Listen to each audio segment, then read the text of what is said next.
Friends, તમારું સ્વાગત છે મારી ચેનલ કુક વિથ બેલામાં. આજે આપણે બનાવીશું ઇન્સ્ટન્ટ સેવ ખમણી, જેને બનાવવી ખૂબ જ ઇઝી છે. તો ચલો બનાવીએ. તો સૌથી પહેલાં આપણે મિક્સર જારમાં ચણાનો લોટ લેશું. એટલે કે મેં અત્યારે બેસન લીધો છે. તો અત્યારે હું 2 કપ જેટલું બેસન લઉં છું અને મારો આ 1 કપ છે એ 240 mlનો છે. એટલે કે આમાં 100 ગ્રામ જેટલો બેસન સમાય છે. હવે આપણે બીજો કપ બેસન એડ કરશું. મેં અહીંયા ટોટલ 200 ગ્રામ જેટલું બેસન લીધું છે. હવે આપણે એમાં 2 ટેબલ સ્પૂન જેટલો સોજી એડ કરશું. 1 ટીસ્પૂન જેટલી આપણે ખાંડ એડ કરીશું. 1/2 ટીસ્પૂન જેટલા લીંબુના ફૂલ એડ કરીશું. જો તમારે લીંબુના ફૂલ ના એડ કરવા હોય તો તમે એક મોટા લીંબુને બી એડ કરી શકો છો, એટલે કે લીંબુના રસને. હવે આપણે સ્વાદ અનુસાર મીઠું એડ કરીશું. એની સાથે આદુ મરચાંની પેસ્ટ એડ કરીશું. અને તમારે જો આ સમયે લસણની પેસ્ટ એડ કરવી હોય તો તમે એ બી કરી શકો છો. થોડી હિંગ એડ કરશું, 1/2 ટીસ્પૂન જેટલી. 1/2 ટીસ્પૂનથી થોડી ઓછી હળદર એડ કરીશું. 2 ટેબલ સ્પૂન જેટલું આપણે તેલ એડ કરવાનું છે. હવે આપણે આમાં 1/4 કપ જેટલું પહેલાં પાણી એડ કરીશું અને ક્રશ કરી લેશું. તમે જોઈ શકો છો આપણું બેટર એકદમ સરસ રીતે ક્રશ થઈ ગયું છે, પણ થોડું થીક છે. તો આપણે આમાં થોડું પાણી એડ કરીને પાછું ક્રશ કરીશું. હું તમને લાસ્ટમાં કહીશ કે અમે આમાં ટોટલ કેટલું પાણી એડ કર્યું છે. તો તમે જોઈ શકો છો આપણું ખમણ માટેનું જે બેટર છે એ સરસ રીતે રેડી થઈ ગયું છે. અને હવે આપણે એને એક બાઉલમાં ટ્રાન્સફર કરી લેશું.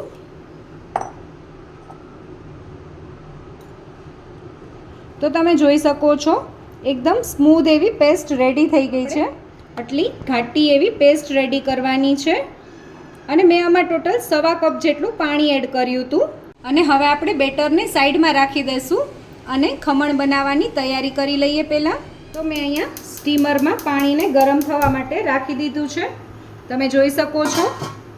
અને એક પ્લેટને મેં સરસ રીતે તેલથી ગ્રીસ કરી લીધી છે. અને હવે આપણે જે બેટર રેડી કર્યું છે એમાં 2 ઇન્ગ્રેડિયન્ટ્સ ઉમેરીશું અને બેટરને આ થાળીમાં આપણે પાથરી લેવાનું છે. આપણે 1/4 ટીસ્પૂન જેટલા બેકિંગ સોડા એડ કરીશું. એની સાથે જ આપણે 1/2 ટીસ્પૂન જેટલા બેકિંગ પાવડર એડ કરીશું. અને હવે બધું સરસ રીતે આપણે બંને વસ્તુ સરસ રીતે મિક્સ કરી દેવાની છે બેટરમાં.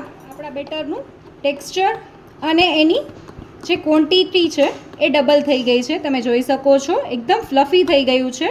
અને હવે આપણે આ બેટરને ગ્રીસ કરેલી પ્લેટમાં એડ કરી દઈશું.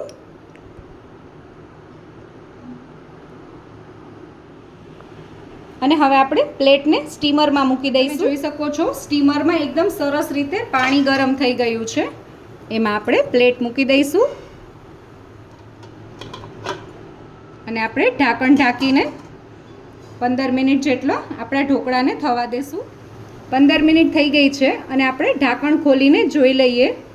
તો તમે જોઈ શકો છો આપણું જે ખમણ છે એકદમ સરસ રીતે થઈ ગયું છે. અને તમે જોઈ શકો છો એકદમ સરસ ફ્લફી એવું આપણું ખમણ રેડી થઈ ગયું છે. અને હવે આપણે પ્લેટને બહાર લઈ લઈએ. હવે આપણે ખમણને થોડું ઠંડુ થવા દેશું, પછી આપણે એને ડીમોલ્ડ કરીશું. આપણે ડીમોલ્ડ કરી લેશું. તો તમે જોઈ શકો છો એકદમ સરસ સ્પોન્જી એવા આપણા ખમણ રેડી થઈ ગયા છે. તમે જોઈ શકો છો એકદમ સરસ જાળીદાર. અને હવે આપણે એનો ચૂરો કરી લઈએ. તમે હાથથી પણ કરી શકો છો અથવા તો ખમણીની મદદથી પણ કરી શકો છો. હું તમને ખમણ અંદરથી બતાવું. તો તમે જોઈ શકો છો એકદમ સરસ જાળીદાર એવું આપણું ખમણ રેડી થઈ ગયું છે.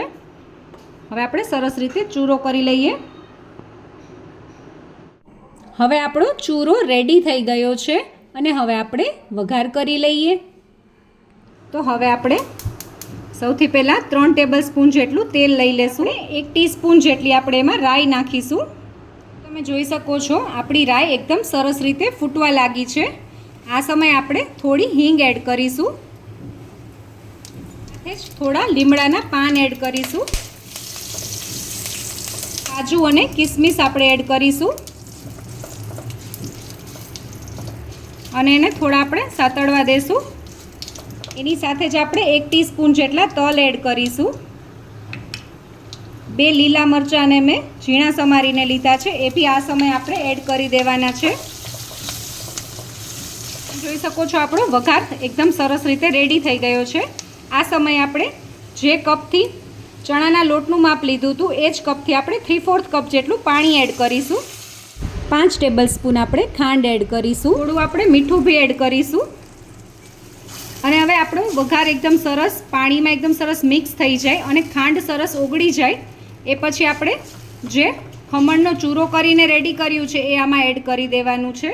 હવે આપણો વઘાર રેડી છે એકદમ સરસ રીતે. તો આપણે જે આ ચૂરો બનાવીને રાખ્યો છે એ આપણે એડ કરી દઈશું તેલમાં. અને હવે આપણે બધું સરસ રીતે મિક્સ કરી લેવાનું છે. અને આ સમયે આપણે ગેસની ફ્લેમ સાવ સ્લો કરી દેવાની છે. હવે તમે જોઈ શકો છો બધું સરસ રીતે મિક્સ થઈ ગયું છે. લાસ્ટમાં આપણે આમાં થોડી કોથમીર એડ કરશું. એની સાથે જ થોડું ટોપરાનું છીણ આપણે એડ કરશું. થોડા આપણે દાડમના દાણા બી એડ કરીશું અને બધું સરસ રીતે મિક્સ કરી લેશું. આપણે સેવ ખમણીને સર્વ કરી લઈએ. હવે આપણે લાસ્ટમાં થોડી નાયલોન સેવ એડ કરશું, એટલે કે ઝીણી સેવ, જેથી એનો ટેસ્ટ બહુ જ સરસ આવશે. રેડી છે આપણી ઇન્સ્ટન્ટ સેવ ખમણી. આવા જ નવા વિડીયો જોવા માટે મારી ચેનલ કુક વિથ બેલાને સબસ્ક્રાઈબ કરો.